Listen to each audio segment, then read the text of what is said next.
I'm Sarah Holcomb, and welcome to Mad Hatter News, where everything is madness except for here, ironically enough. Every summer tourist season, there seems to be a crazy influx of Americans beating up pickpocketers in Europe. There was a viral video just a couple weeks ago of a woman who has 8 kids catching someone by their ponytail and demanding that they give them back everything they stole. So this American lady who was on vacation with her family in Venice, Italy, she was getting pickpocketed by these 2 girls in the white shirts, and the American lady showed these 2 Italian pickpockets. If you're gonna F around, you're gonna find out. And this is where it gets so much more worser. The American girl grabbed this Italian pickpocket girl by her ponytail and dragged her through a crowd, refusing to let go. And after the American lady told the Italian pickpocket to give her passport back, then the Italian pickpocket started screaming, saying that she is going to get the police. Then the American tourist lady clapped back with the most funniest comeback ever. You stole my purse with my passport in it. Police, you know, police. Oh, yeah.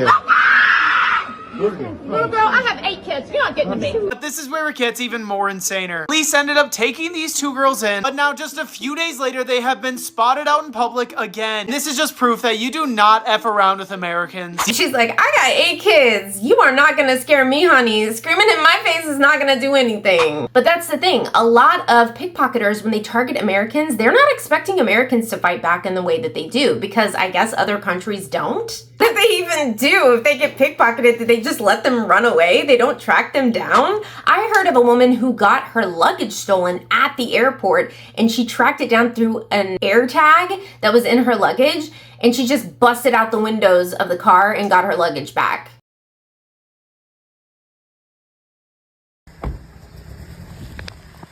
My stuff got stolen at the airport this morning, and I went to the police and they're like, there's nothing we can do, it's too far away. And I was like, it just got stolen within the last hour. So I took a taxi, tracked it here, found the men sitting in a car, banged on the window. I said, wake the fuck up. I said, that's my Maleta, that's my suitcase. I ripped the door open, unlocked all the stuff. I'm like shaking. I got everything back. I think they stole they stole something, but I'm not gonna say it on the internet. Anyways, I'm gonna go back to the airport and I'm gonna take a nice joyride to Andorra, but like, don't do that. I'm just crazy. Americans will track you down. If you're American, let me know what you think about this in the comments, because I know that you would probably beat some too. Okay? I don't know if the rest of the world understands Americans are packing heat. We can get pew-pews, guns anywhere, pretty much, and we don't need a permit. We literally can just walk into the store and buy one. We don't even have to have a mental health evaluation. In fact, I just saw a video the other day, I don't know if I can find it, maybe I can, of a girl who has albinism, I think that's how you call it, but she's blind, legally blind, and she's saying that she can buy a pew-pew, a firearm, but it's harder for her to get disability being blind than to get a gun. That's America, guys. We've been training for school shootings since we were 5 years old. I had so many bomb threats at my school, in high school, and middle school, it was insane. We were being metal detected. There were people with razor blades underneath their tongue just waiting for their enemy to come into the hallway to slice their face open, and there would be blood everywhere. Everywhere.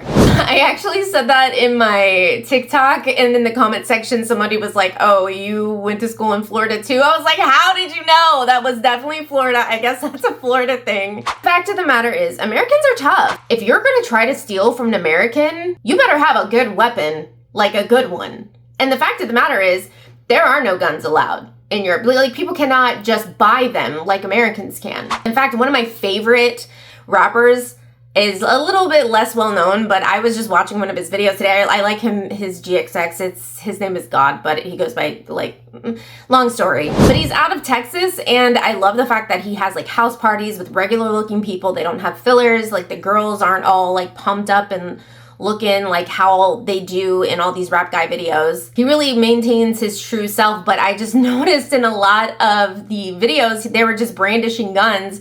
And I'm like, wow, I mean, people overseas probably think that that is crazy for us to just have house parties where people are just flinging around guns. But that's actually normal, like kind of in certain areas. Like if I were to go to Texas and be at a party like this, I would expect to see guns. Memphis, I would expect people to have them. I think that people just don't understand how Americans work. I'm following.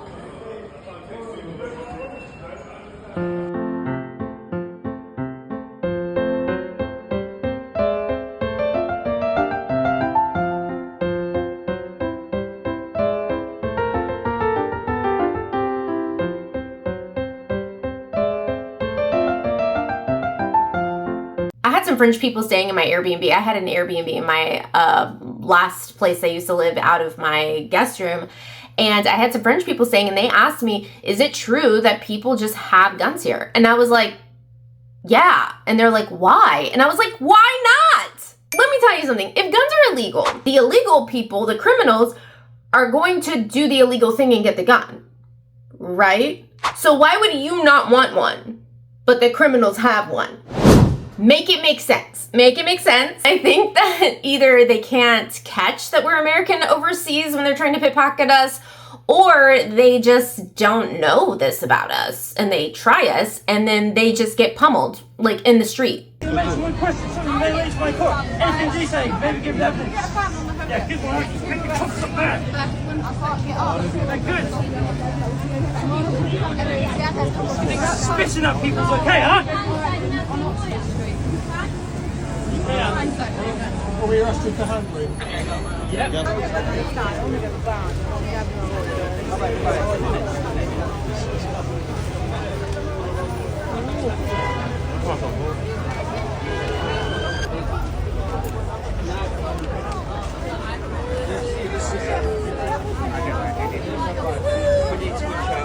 Which ones are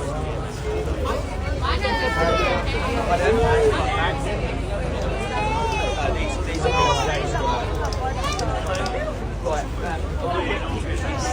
I think it's really funny how this kind of brings us together. It's similar to like when the British people tried to say that they would win 100 Brits versus 100 Americans. That was a thing that was going around the internet a couple months ago, and it was bringing a lot of Americans together no matter what sides they're on.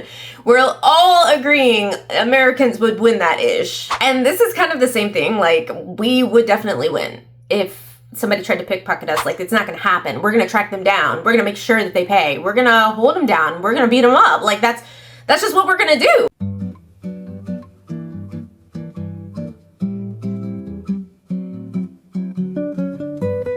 A lot of the countries are even putting out warnings to their citizens to not pickpocket Americans specifically. You're going to have the beatdown of your life. Also, another thing that I think people don't understand overseas, especially in Europe, is that they are really easily able to travel in Europe from one country to another, and they have all this access. Americans do not. Obviously, we're on kind of the other side of the world, and we're very isolated, and it's expensive for us to travel and do all of these things in Europe. So we're not just going like once a year or every other weekend or every 2 years or 3 years. We're saving up for 5 to 10 years to have our European vacation. Imagine you try to pickpocket Kelly from Oregon, and she saved up for 10 years for her European vacation, and you're gonna steal her phone and passport? Oh no. Kelly's gonna get you. And Kelly's been training for school shootings since she was in kindergarten, okay? So like, you're not gonna win. But I think a really important thing to also mention about these pickpocketers is that it kind of seems like it's done in a system. If you can see right here, there are a lot of people involved in just pickpocketing one person's backpack. It's obviously a little troop, a little gang of people. And I started wondering, like, what is this? They're obviously not working independently. They're working as groups. And who puts these groups together and why? So all I had to do was dig just a tiny bit, and I found stuff from the United Nations on their website saying that a lot of these pickpocketers are trafficking victims. I mean, not all of them, but definitely there are groups who are. They're promised by some thugs who don't pass themselves off to be thugs to give somebody jobs in another country. So they take the person's passport when they go travel, and they say that they're going to kind of sponsor them to get a job in another country where they can make more money. And then once they get the people over there, especially minors, especially young women who are just looking for a way to make money or a better life, they'll take their passport and tell them they need to go pickpocket to pay their way for them to be able to be sponsored in the States. It initially becomes like an indentured servant type of thing / kind of slavery. But they make these people steal a bunch of phones and people's IDs. Like, what are they gonna do with these passports? That's what I was thinking when they were finding like 10 passports in somebody's backpack of a young girl who's just pickpocketing. Like, why is she taking people's passports? They want your identification. She's obviously giving it to somebody else. She's giving it to a higher up who's going to use those passports for egregious things. Probably would take your information, make a fake passport, whatever. But that's kind of a really scary thing about this, is that a lot of these people are not actually doing this on their own volition. They're not doing this by themselves because they want to. They're being forced to pickpocket because they are being kept hostage by like a pimp, basically. So that's really scary and it's really sad. And a lot of times these pimps can be their own family members or people they're in a romantic relationship with, people that you wouldn't think would do something like that to you, like an uncle or a grandfather or a grandmother even, your husband. Like, this is actually happening to people. They just trust, oh, okay, yeah, sure, here's my passport. Yeah, I'd love to have a job. And then they're just like, well, now you're gonna steal a bunch of iPhones from a bunch of tourists to pay me back every single day until I say that you don't have to anymore. So that's something that we definitely need to give credence to, because a lot of the times it's not just individual pickpocketers that are doing this because they're bad people. They're actually being forced into this. Anyways, I thought this was a really funny viral thing that was going on this week that I wanted to touch on. Let me know what you think about it in the comments. And if you have not subscribed, go ahead and hit that subscribe bell, because I'm coming out with new videos now very often and you should watch them. I talk about the news, I talk about politics, I talk about entertainment, and I also talk about what the heck is going on in the world with everybody. Yeah, this is one of those things. So yeah, don't forget to like and comment, and I guess I'll see you all in the next video. Bye.